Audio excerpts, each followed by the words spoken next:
আসসালামু আলাইকুম। বর্তমান সময়ে সবচেয়ে আলোচিত সংস্থার নাম হচ্ছে স্টারলিং। ইন্টারনেট ভিত্তিক স্যাটেলাইট ভিত্তিক ইন্টারনেট সেবার নাম হচ্ছে স্টারলিং। এটি প্রায় বিশ্বের 100টি দেশে বর্তমানে চালু রয়েছে এবং এই স্টারলিং সেবাকে সচল রাখার জন্য এর প্রতিষ্ঠাতা মূলত প্রায় 7,000 স্যাটেলাইট স্থাপন করেছে মহাকাশে। স্টারলিং ইন্টারনেট সেবা দেয় স্যাটেলাইট বা কৃত্রিম উপগ্রহ ভিত্তিক।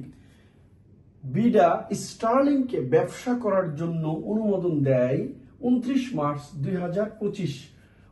মার্চ 2025। বিডার বর্তমান নির্বাহী প্রেসিডেন্ট আশিক চৌধুরী।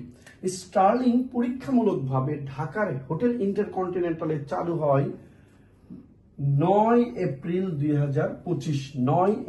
2025।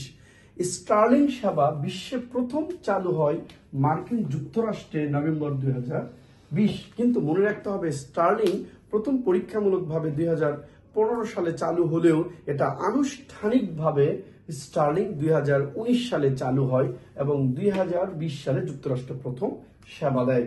বর্তমানে স্টারলিং সেবা দিচ্ছে বিশ্বের প্রায় 100টি দেশে। এই সেবা দেওয়ার জন্য প্রায় 7,000 স্যাটেলাইট স্থাপন করা হয়েছে।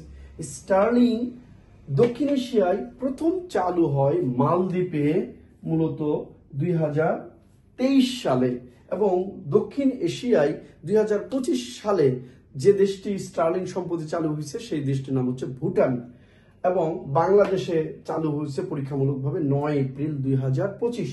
তাহলে প্রশ্ন হচ্ছে, স্টারলিংকের প্রতিষ্ঠাতা কে বা স্টারলিং কোন প্রতিষ্ঠানের অঙ্গ প্রতিষ্ঠান? জানলে কমেন্টের মাধ্যমে জানিয়ে দিবেন। এবং এই সাম্প্রতিক গোছানো তথ্যের জন্য আমাদের নতুন বই 16 মাসের সাম্প্রতিক হাই ভোল্টেজ বইটি পাওয়া যাচ্ছে।